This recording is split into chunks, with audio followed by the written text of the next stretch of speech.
मला तुमच्याशी थोडंसं बोलायचं होतं. इम्मा शेठ, मला ठाऊक आहे की श्री म्हाळसा देवींना साक्षात्कार झाल्यानंतर तुम्हाला त्यांची भेट घ्यायची होती. आम्हा दोघांच्याही मनात अगदी हेच होते. खरं सांगायचं तर तिथून माझा पायच निघत नव्हता. म्हाळसाला साक्षात्कार झाला हे आम्हाला आधीपासून ठाऊक असलं तरी त्या क्षणी तिला भेटावंसं वाटत होतं. तिच्या मनात काय असेल, ती आम्हा दोघांना ओळखील की नाही, असे अनेक प्रश्न मनात होते. मी समजू शकते. ह्या शिवलीलेतील हा खूप मोठा क्षण होता. सगळ्यांनाच या क्षणाची उत्सुकता होती. तुम्ही म्हणालात म्हणून आम्ही तिथून निघालो, नाहीतर आम्ही तिथेच थांबलो असतो. तिच्याशी बोलण्यासाठी आम्ही अधीर झालो होतो. स्वाभाविक आहे, परंतु मी मुद्दामूनच म्हणालो की त्या क्षणी आपण तिथून निघून जायला हवं. त्याचं कारणही आहे. हो, म्हाळसा आणि श्री खंडेरायांना ह्या क्षणी एकांत द्यायला हवा. साक्षात्कारानंतरची ही त्या दोघांची पहिलीच भेट आहे. श्री म्हाळसा देवींना स्मरणही झालं आहे की आता त्या कोण आहेत. इम्मा शेठ, आपण त्यांची भेट नंतरही घेऊ शकतो. या क्षणी त्यांचं एकांतात बोलणं अतिशय महत्वाचं आहे. हा क्षण असा आहे ज्याची सुरुवात कैलासात झाली होती. हो, पार्वती देवींच्या वचनाला मान्यता देतानाच ह्या साऱ्याचं त्यांना विस्मरण होईल असं देखील श्री महादेवांनी सांगितलं होतं. आज कृतयुगात जणू ते पहिल्यांदाच भेटत आहे.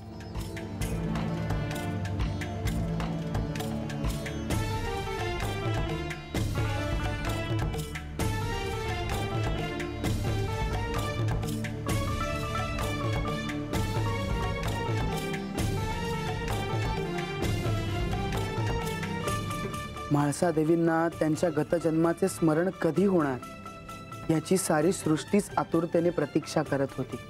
होय कुमार, माझ्या मुलीने म्हाळसा देवींच्या रूपाने या भूतलावर अवतार घेतला.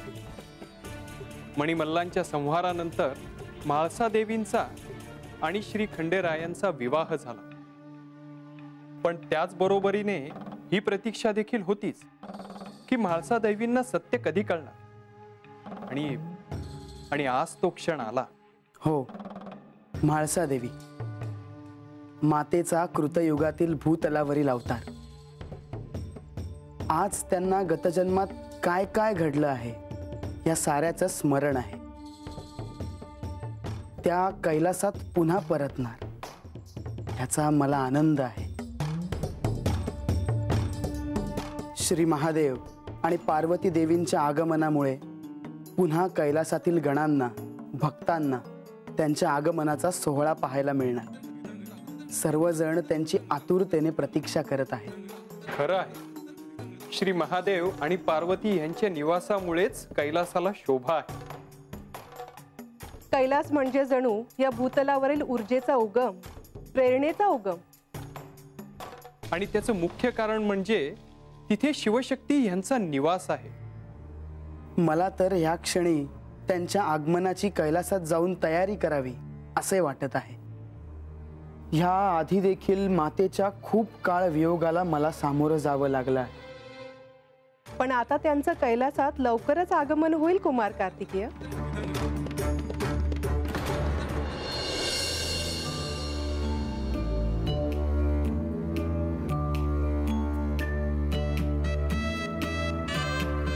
ज्या घटनेची मी इतकी प्रतीक्षा करत होतो ती घटना आज घडली आहे. गतजन्मात मी कोण होते हे मला कळलं. सत्याला मी सामोरी जाते आहे आणि सगळ्या घटनांचे संदर्भ मला उलगडतायत. मी तुला म्हणालो होतो की तू तुझे शब्द मागे घे, पण नाही, तू माझं नाही ऐकलंस. तुला किती सहन करावं लागलं मी दिलेल्या वचनाप्रमाणे जर वागले नसते तर माझ्या शब्दाचे काही मूल्य राहिले नसते. मी बानूशी विवाह का केला, तिचा स्वीकार का केला, तिच्यावर अतीव प्रेम का केलं, हे तुला आत्ता समजलं असेल. हो, मला सगळं आठवलं आहे. मी जयाद्रीला जे वचन दिलं होतं ते खरं व्हावं म्हणून तुम्ही बानूशी विवाह केला, हे मला पटलं आहे. तुम्ही स्वतःच्या आनंदासाठी बानूशी विवाह केला नाही. आता तरी तुझा क्रोध शांत झाला ना? हो, मला क्षमा. नाही म्हाळसा, आपल्यामध्ये हा शब्द कधीच नव्हता आणि यापुढेही नसणार आहे. माझ्यामुळे तुम्हाला किती सहन करावं लागलं. म्हाळसा, जे घडायचं होतं ते घडून गेलं आहे. आता त्याचा विचार कशाला करायचा? पण हे सगळं इतक्या सहज मला पुसून टाकता येणार नाही. मला मान्य आहे की सत्य काय आहे हे तुला ह्या क्षणी कळलं आहे. त्यामुळे गतजन्मात आणि ह्या जन्मात ज्या ज्या घटना घडल्या आहेत त्याचे अन्वयार्थ तुला निश्चितच कळतील. आज मला ठळकपणे घटना आठवते आहे. मी तुम्हाला वृद्ध होण्याचा शाप दिला होता, परंतु आता त्याचा उल्लेख कशाला? तुम्ही मला का थांबवले नाही? मी तसा प्रयत्न केला होता, परंतु एका क्षणी जे काही घडेल त्याला सामोरे जायचं ठरवलं. कारण त्यावेळी सत्य काय आहे हे तुला समजलं नसतं. तुझा मनुष्यत्वाकडून पुन्हा देवत्वाकडे जाण्याचा प्रवास सुरू होता. हे म्हाळसा, मला त्यात कोणताही अडथळा आणायचा नव्हता. पण तुम्ही ती 12 वर्ष वृद्धत्वात कशी घालवली असतील या क्षणी हा विचार करून मला अपराधी वाटतं आहे. कदाचित ह्या मल्हारी अवतारात त्याची आवश्यकता असेल. मला ठाऊक आहे की तुझे माझ्यावर अतीव प्रेम आहे आणि म्हणूनच तुझा माझ्यावर क्रोध होता आणि म्हणूनच हे सर्व काही घडत गेलं. पण आज मला कळतं आहे की मी तुमच्या अनुमतीशिवाय तुमचे विभाजन करायला नको होते. हे मात्र खरं आहे. मी अनंत काळासाठी तुझाच होतो आणि तुझाच राहील. केवळ ह्या अवतारात तुझ्या इच्छेसाठी मला आणखी दुसऱ्या कोणावर तरी प्रेम करावं लागलं. मी शब्द दिला होता, त्यामुळे मी असत्य नाही वागू शकलो आणि मला प्रेम करावंच लागलं. पण जिच्या सुखासाठी आनंदासाठी मी हे सगळं केलं तिला दुःखच दिलं. परंतु जयाद्री म्हणून ती जिथे होती त्याही पेक्षा तिने स्वतःची आध्यात्मिक प्रगती केली आहे आणि तोच तर हेतू होता. मनुष्य जन्मातून देवत्वाकडे जाण्याचा हेतू होता. बानूने अनेक दिव्य पार पाडले आणि हे सर्व काही साध्य करत आली आहे.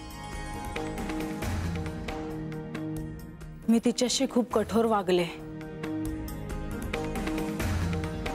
ती तुझी प्रिय सखी होती. तिच्यावर तुझे अतीव प्रेम होते आणि म्हणूनच हे तू तिच्यासाठी काही केलंस. केवळ तुला ह्याचे विस्मरण होते म्हणून हे घडून गेलं. माझ्या वचनाला पण काय अर्थ राहिला? आम्ही दोघांनी एकमेकांशी विवाह करून एकमेकांवर प्रेम करावं, केवळ हाच हेतू नव्हता. तर ह्या निमित्ताने तिला आत्मज्ञान प्राप्त करून देऊन तिला अनंत काळापर्यंत शिवलोक प्राप्त करून द्यायचा होता. पण तसे घडले नाही.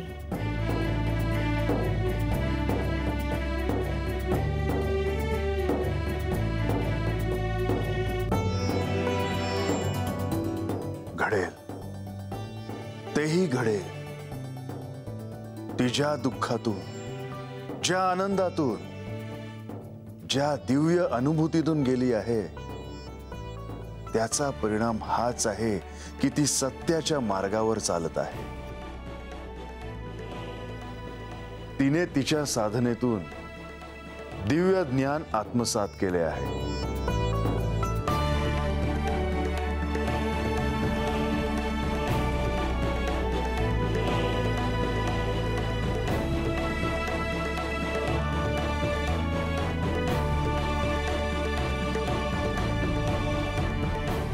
आज श्री खंडेराय आणि म्हाळसा यांच्या या भेटीचा क्षण खूप मोठ्या काळानंतर आला.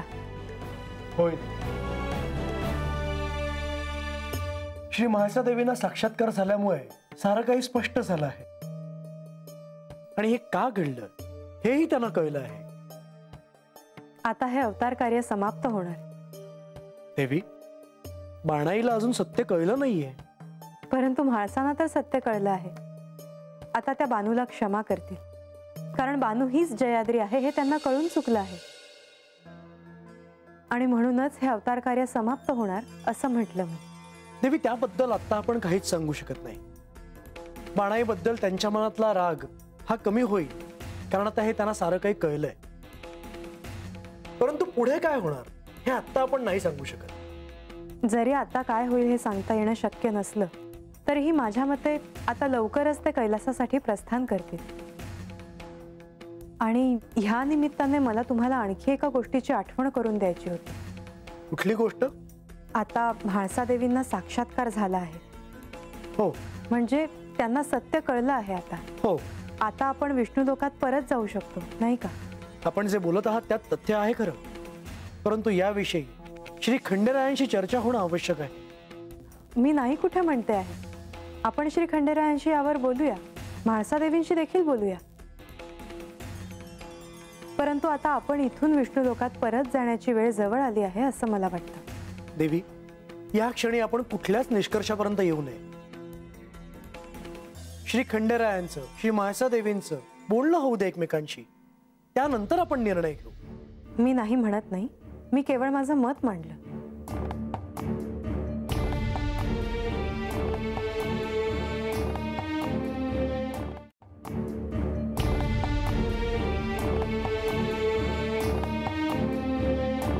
तेव्हापासून मला कळालं की म्हाळसा म्हणजे साक्षात पार्वती देवींचाच अवतार आहे. खरं सांगायचं तर तेव्हापासूनच मी अस्वस्थ झाले होते. नकळतपणे तिच्याकडे पाहण्याचा माझा दृष्टिकोनच बदलला. स्वाभाविक आहे. अहो, मला जेव्हा हे कळले तेव्हा मी काय बोलू आणि काय नको बोलू याचाच नेहमी विचार करायचं. साक्षात पार्वती देवीने माझ्या घरी जन्म घेतलाय या भावनेनेच मी कृतकृत्य झालो होतो. म्हाळसाला हे सारं कळालं हे एका अर्थी चांगलंच झालं. त्यामुळे तिचा होणारा त्रास कमी होईल. हो, आता हा अवतार संपून ते कैलासात निघून जातील. खरं तर हा आनंदाचा क्षण आहे, पण त्याच बरोबरीने मला ह्याचं देखील दुःख वाटत आहे की आता आपली म्हाळसा आपली राहणार नाही. अहो, असे कसे म्हणता आपण? ती आपल्याला विसरणार आहे का? असे कसे होईल? कोणी सांगितलंय काय होईल ते? अक्का, हो, मी कधीपासून तुम्हाला शोधतेय. गडावर सगळीकडे एकच चर्चा सुरू आहे. कोणती? गडावर काही वेळापूर्वी सर्वत्र तेज दिसत होतं. गावातले लोक गोळा होऊन गडाच्या दिशेने बघत होती. इतकंच नाही अक्का, तर देवांचं दर्शन घ्यायला गडावरती लोक आली होती. पण काय माधवी? पण देव शिवालयात निघून गेले. देवी देखील तिकडेच होत्या. आता काय घडलं असावं तिकडे याबद्दल सगळ्यांनाच उत्सुकता आहे. अक्का, तुम्हाला ठाऊक आहे का काय घडलं ते? नाही, परंतु आता श्री खंडेरायांचे गडावर आगमन झाले आहे. त्यांची आणि म्हाळसाची भेट झाल्यानंतर ते भक्तांना दर्शन देतील. ठीक आहे, येते मी.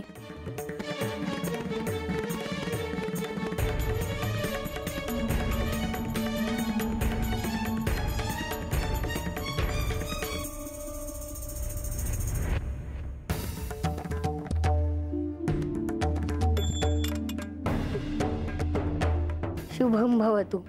आम्ही इथे येऊन बराच वेळ झाला. आम्ही आपली खूप प्रतीक्षा करत होतो. मी मातेसोबत होतो. कार्य पूर्ण झाले ना? होय. खरंच देवींना स्मरण झाले? होय. म्हणजे ते आम्हाला ओळखतील ना? होय. त्यांना कधी भेटता येईल? आता नाही. माता श्री खंडेरायांसोबत आहे. मातेला स्मरण झाल्यावर ही त्यांची पहिली भेट आहे. आता देवी कैलासात येणार ना? हो. पण मग बाणाईचं काय होणार? ते माताच सांगू शकेल. पण बाणाईला त्या क्षमा करतील ना? ते मी कसं सांगू? बरं, आम्ही ते आता मातेलाच विचारू. मी खूप आनंदी आहे. आपण सगळे एकत्र आहोत म्हणून ना? हो. आता तुम्ही इथेच थांबा. आपण आनंद सोहळा साजरा करू. चालेल, मलाही आवडेल.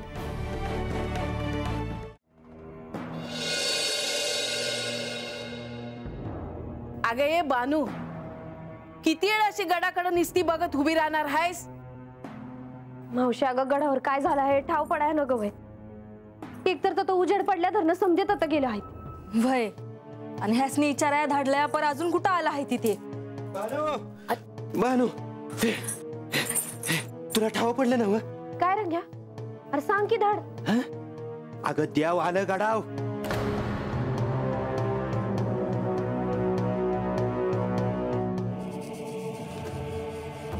यार खरं सांगतेस ना रंग्या?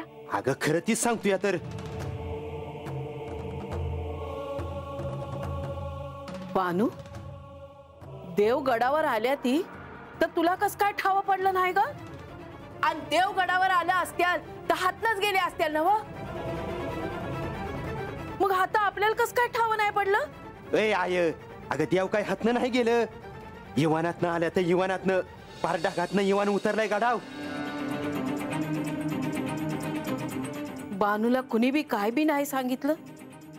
अरे पण रंग्या, गडावरती उजेड कशा काय पडला? काय की म्हणजे ते काय ठाव पडलं नाही. म्या काय म्हणती बानू, म्हाळसा देवी म्हणल्या होत्या का 1 मास व्हायच्या आत त्यासनी समजा ठाव पडणार. खरं काय ते त्या हुडकून काढणार. होय की आता 1 मास झाला की. काय ग बानू? नाही म्हणजे म्हाळसा देवीसनी समजा ठाव पडला असेल. त्यासनी समजा ठाव पडलं असेल तर तू काय करणार ग बानू? म्हणजे म्हाळसा देवीच जाणार ना कैलासामध्ये देवासंग? ते मला काय ठाव नाही. मला जेव्हा ठाव पडायचं असेल तेव्हा पडत. बरं, पण आता देवगडावर आले आहे ती ह्याचा आनंद आहे बघ मला. तुम्ही देवांची प्रार्थना केली आणि म्हणून देव आलं बघा. वय तर नुसती म्या नाही केली. म्हाळसा देवींनी बी देवांचा धावा केला होता. आता कुणाचा धावा त्यांच्या पतूर पोचला असेल कुणी सांगावं. तर देव माघारी आलं आहे ती हेच मोफ आहे माझ्यासाठी. अगं पर नाही मावशी, आता मोर काय होईल ती बघून तर.